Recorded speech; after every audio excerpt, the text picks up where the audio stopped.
This is the time where fake news has to stop. This is the time where everybody has to open their eyes.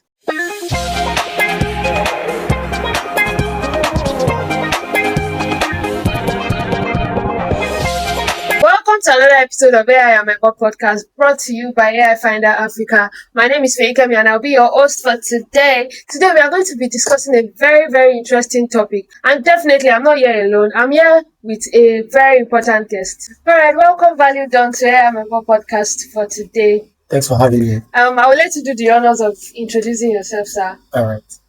So for the past 12 years, I've been a business consultant and I've been a tech person. Consulted for a series of brands and work with both personal brands and organization. And AI is a thought that I actually love so much to talk about. And after building several startups, I can say that I love to talk about tech and love to talk about AI. Oh, that's amazing. Indeed, you are like the right person for this discussion today. Over the past week, we've had cases where that involves a lot of fake news involving AI, and people like Very Dark Man was even involved in that case. So I believe it is like a discussion that we are supposed to have since it concerns AI. And it will lead me to my very first question. What is actually AI fake?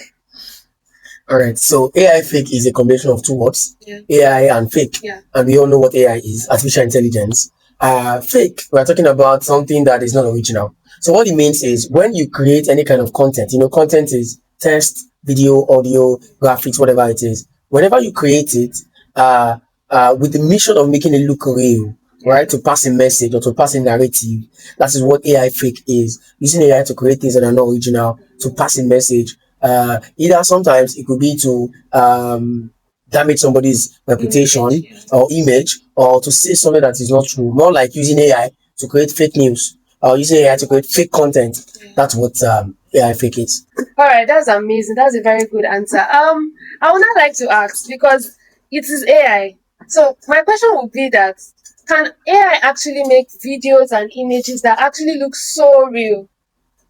Can it do that? Because actually, AI can create a lot of fake stuffs. Yeah. You see, AI is like a knife.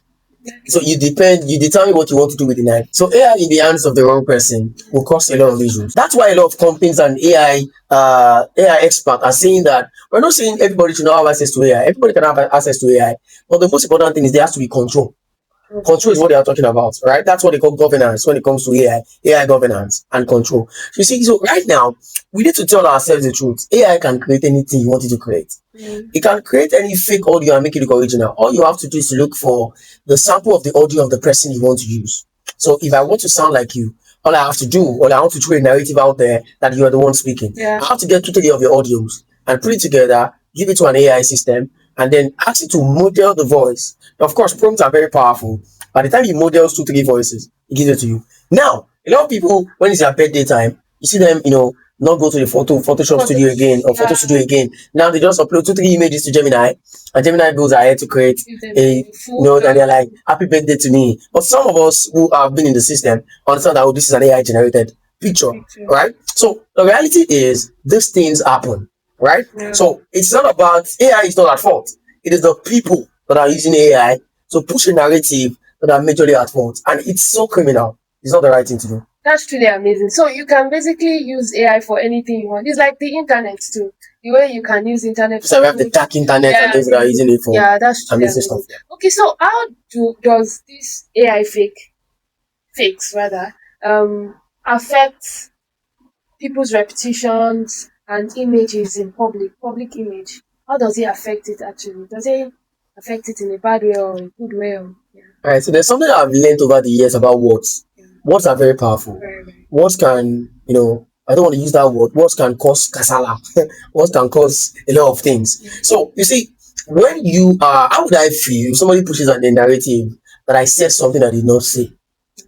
I'm going to feel very bad.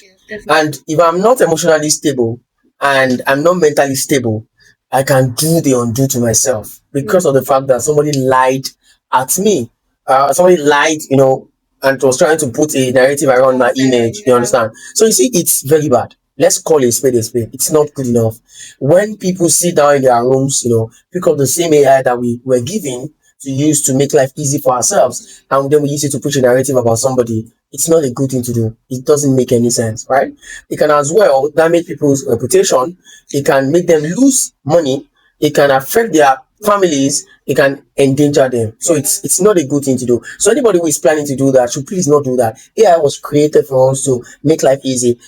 Save time, save energy, reduce cost, and get results faster. That was why it was brought up. So we shouldn't waste it. We shouldn't waste what we have. So if you are listening to this podcast, you can hear. Please, if you're out there, you're trying to do AI fix, please don't do it again. It affects people and their life. Yeah. All right. Moving on to the next question. You mentioned earlier that for someone that is like an AI expert or something, you can identify if this. How do you identify AI fix? Okay. What is real? This is the premium information. There's some tools right now that are used. There's something called Google Fact Check Explorer. Oh, It's a Chrome extension. It can be used. You can actually upload any stuff right there, and then by the time you upload it, it will tell you if it is original or it was AI created. The same way right now, students in campuses try to write their project works, and their lecturers can figure out that okay, this was written by AI. That's the same way we have to. So as much as we are having more AI tools coming out, we have another AI tool, branch of AI tools that are used for control. And aside that, when it comes to detection, I think we all have to be smart right now. When you see a video and you have an extra eye, you would know there are some things that are so unusual, uncommon in a video. Sometimes you see a video where somebody has, two hands, or you see a video where the heads are just like this. So you know that this is more like making somebody's image talk, animated image from image to video. There are a lot of APIs that are being connected right now to AI tools that can give those results, right? At the same time, we have some of them that looks very real, very, very real right now.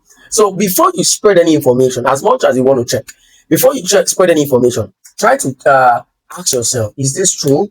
Try to check out the popular bulletins or media houses, figure out that this information is, because at the end of the day, when you pass this information all across, maybe on X or Twitter, and yours got a lot of attention, and you are being quoted, and people start spreading it, they will think that you are the source.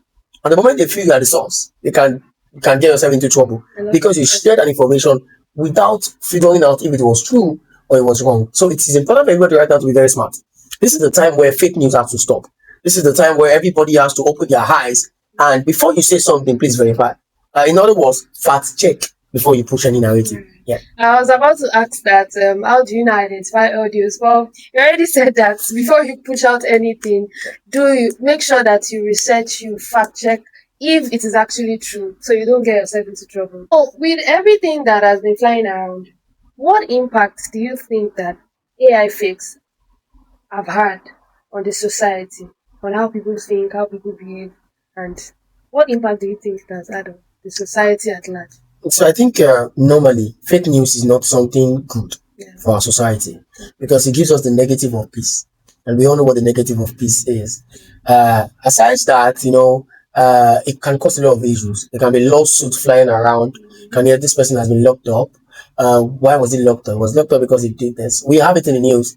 The guy that that was being referred to as a source of that information has been picked up. You understand? So I cannot open my eyes and you damage my reputation as a person. Because at the end of the day, it can affect my dreams, can affect my aspirations, can also get my family into a deep mess. You understand? And even get my name out there, in a very bad light. So it has had a lot of negativity on our society. Right now, people just say things without fact checking. People just push. We know what's going on before you hear the letter B. B. The B guys are around, and everybody's like, where are they? Where are they? Because somebody went into a bush and came out to say, oh, these guys are coming to this city now. All those kind of stuff are really affecting our society. People do not really have the peace of mind because of what flies around on the internet. So I think the internet is for a good cause, and that's why we should imbibe using it for a good cause. Not that we should spread things around. So it has been affecting us mentally, emotionally. Some of us, when we wake up, the first thing we see is just the news. Before we go to sleep, we see a news. How would you not have a nightmare, a very bad nightmare, because of things that you see? They tell us that the gateways to our lives are our eyes and our ears, the things that we see and the things that we hear. So it's important for us to work on not allowing these things spread, right? If we see them and we all are of the notion that please let's verify, let us not spread it. But some people will just click on the share button. They keep on sharing. The funniest part are our parents, with due respect, they share stuff on WhatsApp. You just receive a message from your maybe your mom or your dad, and you're like, don't go to this place. So you're like, mommy, this is a fake news. This is not true. I haven't seen this in any print media that is well known. So they push these things. This information, in fact, some people have actually blocked their mom and their dad on WhatsApp, so they don't share this this news in there. All right, that's so funny. All right. For people that I think you already mentioned, but for people that know you very well, Yeah. what should people do before sharing any content across? What should they do? I think the first thing I always ask myself is, what is my value system? Yeah. That people do not have value system. So imagine that there's an 18 plus video. This happens a lot on X, Yeah. where you're trying to even just learn one or two things, and you're seeing an 18 plus video. So before I share something like that, I ask myself, does this fit into my value system as a person? Yeah. So if they are talking about somebody and it doesn't fit into my value system to gossip about people, then I don't have to share the video. Yeah. Not just that, you need to also ask yourself that, what do I gain by spreading this information? All right. And again, ask yourself, is this true? How can I fact check? So if there's no way I can fact check, I don't share it. Okay. Because I believe that if we are sharing information in today's age, it should be to help people. Yes. Right? It should not be to misinform people. Right? So these are the things that you should always look out for. And if you are a tech person, or that person who is so tech inclined, you can go ahead and check with Google Fact Check Explorer or some other tools like that. So ask yourself these important questions. Do not just share stuff. Yeah. Don't share things that will misinform people. Thank you so much, Value Dom, for this pleasure is mine. amazing session. Thanks for Thank having you me. so much. And I'm sure that you have learned a lot during this podcast session. And we've come to the end of today's podcast. You know what to do. If you haven't subscribed, please kindly subscribe to the channel, like, comment, and share. Thank you so much. See you next time. Bye.